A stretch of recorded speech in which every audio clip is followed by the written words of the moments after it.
नमस्कार, स्वागत आहे तुम्हा सर्वांचं आपल्या यूट्यूब चॅनलवरती। महाराष्ट्रातील संजय गांधी निराधार अनुदान योजनेतील लाभार्थ्यांसाठी अत्यंत महत्त्वाची माहिती। सामाजिक न्याय व विशेष सहाय्य विभागांतर्गत महाराष्ट्र शासनाच्या माध्यमातून संजय गांधी निराधार अनुदान योजनेतील लाभार्थ्यांपैकी दिव्यांग लाभार्थी सोडता विधवा महिला भगिनी, वृद्धपकाळ योजनेचे लाभार्थी, श्रावणबाळ योजनेचे लाभार्थी या सर्वांसाठी जुलै-ऑगस्ट हप्ता वितरणासंदर्भात या व्हिडिओच्या माध्यमातून महत्त्वाची माहिती आपण जाणून घेणार आहोत। त्यामुळे स्किप अजिबात करायचं नाही, व्हिडिओला शेवटपर्यंत पाहणं गरजेचं आहे। सोबतच विनंती असणार आहे, चॅनलवर पहिल्यांदा आला असाल, पहिल्यांदा व्हिडिओ पाहत असाल तर सबस्क्राईब करून ठेवा, जेणेकरून या योजनेच्या सर्व अपडेट वेळेवर जाणून घेण्यासाठी नक्कीच मदत होईल। चला तर मग सुरुवात करूया आणि निराधार योजनेतील लाभार्थ्यांसाठी जाणून घेऊया जुलै-ऑगस्ट हप्ता वितरणासंदर्भातली अपडेट। तर पहा, महाराष्ट्र शासनाच्या माध्यमातून सामाजिक न्याय व विशेष सहाय्य विभागांतर्गत संजय गांधी निराधार योजना सुरू करण्यात आली। या योजनेतील लाभार्थ्यांपैकी दिव्यांग लाभार्थी सोडता पहा, इंदिरा गांधी राष्ट्रीय वृद्धपकाळ निवृत्तीवेतन योजनेचे लाभार्थी असतील, इंदिरा गांधी राष्ट्रीय विधवा निवृत्तीवेतन योजनेच्या लाभार्थी महिला भगिनी असतील, त्याचबरोबर श्रावणबाळ सेवाराज्य निवृत्तीवेतन योजना आणि संजय गांधी निराधार अनुदान योजनेतील लाभार्थी या लाभार्थ्यांना अनुदान वितरित, जुलै-ऑगस्ट अनुदान वितरित या संदर्भात आपण माहिती पाहत आहोत। जसं की तुम्हाला माहीत आहे, दिव्यांग बांधवांना हप्ता वितरण झालेला आहे, 2,500 रुपये हप्ता वितरण झालेला आहे। आता या ठिकाणी पहा, सामाजिक न्याय विशेष सहाय्य विभागांतर्गत जेव्हा दिव्यांग बांधवांना अनुदान वितरित केलं जात होतं त्यावेळेस ज्या वेळेस शासन निर्णय यायचा, म्हणजे ही योजना एकत्रितरित्या चालवली जात होती। मात्र तुकाराम मुंडे यांच्या कारकिर्दीमध्ये किंवा ते ज्यावेळेस दिव्यांग सक्षमीकरण विभागाचे प्रमुख होते त्यावेळेस त्यांनी दिव्यांग सक्षमीकरण विभाग सेपरेट करून त्या ठिकाणी लाभार्थ्यांसाठी एक मोठा निर्णय घेतला आणि तो निर्णय म्हणजे दिव्यांग लाभार्थ्यांना दिव्यांग सहाय्यक पोर्टलवरती नोंदणी करून योजनांचा लाभ करण्यासाठी सुविधा उपलब्ध करून दिली। म्हणजेच काय तर सामाजिक विशेष सहाय्य योजनेतील सर्व लाभार्थ्यांपैकी दिव्यांग सक्षमीकरण विभागाच्या दिव्यांग लाभार्थ्यांना या योजनेतून वेगळं काढण्यात आलं आणि त्यांच्यासाठी एक सेपरेट विभाग, दिव्यांग सक्षमीकरण विभागाची स्थापना करण्यात आली। दिव्यांग सक्षमीकरण विभाग निर्माण करण्यात आला आणि ज्या वेळेसपासून या योजनेतील लाभार्थ्यांपैकी दिव्यांग लाभार्थ्यांसाठी सेपरेट विभागाची निर्मिती झालेली आहे त्यावेळेसपासून प्रत्येक महिन्याला दिव्यांग बांधवांचं अनुदान वितरण हे वेळेवर केलं जात आहे।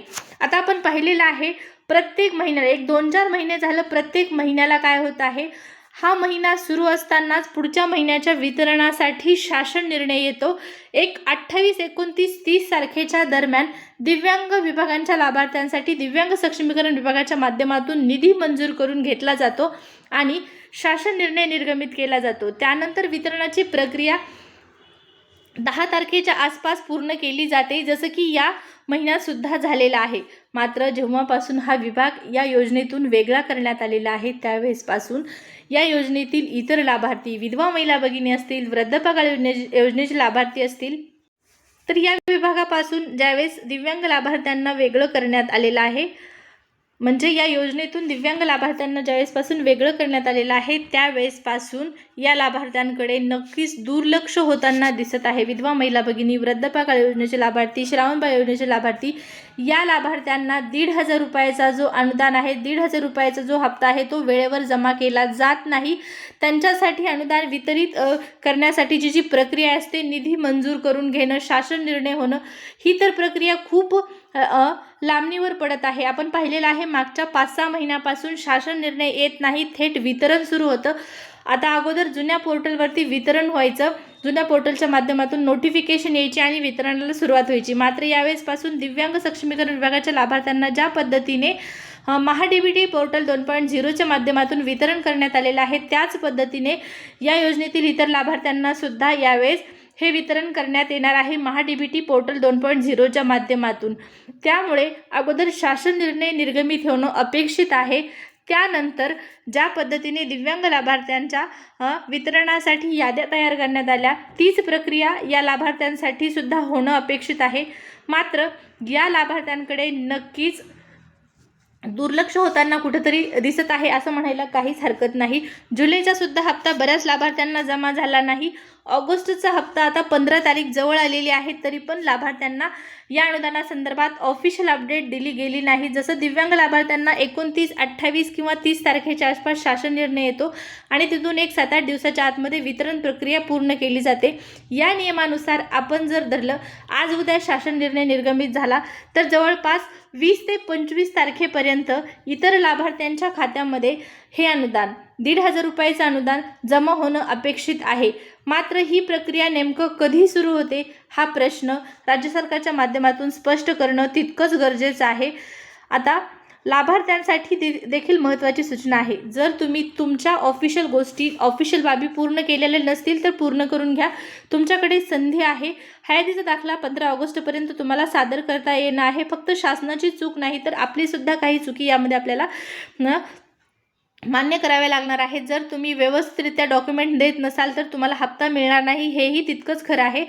त्यामुळे वारंवार मी प्रत्येक व्हिडिओमध्ये सांगण्याचा प्रयत्न करते की तुम्ही हयातीचा दाखला वेळेच्या अगोदर सादर करा, जेणेकरून 2027मध्ये तुम्हाला हे अनुदान सुरळीतपणे मिळण्यास मदत होईल. 2026-27 या वर्षासाठी ते लागू असणार आहे. त्यामुळे कृपया करून हयातीचा दाखलासुद्धा सादर करा. जुलै ऑगस्ट अनुदान 1,500 रुपये. विधवा महिला भगिनी, वृद्धपकाळ योजनेचे लाभार्थी, श्रावणबाळ योजनेचे लाभार्थी या लाभार्थ्यांच्या वितरणासाठी अद्याप शासन निर्णय निर्गमित झालेला नाही. शासन निर्णय येणं तितकंच गरजेचं आहे. अपेक्षा करूया आज उद्या ही वितरण प्रक्रिया सुरू होण्यापूर्वी शासन निर्णय येईल आणि त्यानंतर मग महाडीबीटी पोर्टल 2.0 वरती ज्या पद्धतीने नोटिफिकेशन पडली होती दिव्यांग लाभार्थ्यांसाठी त्याच पद्धतीने नोटिफिकेशन पडेल. प्रक्रिया सुरू झाल्याच्या नंतर तर तुम्हाला कळवण्यात येणारच आहे. त्यासाठी सबस्क्राईब करायला विसरू नका.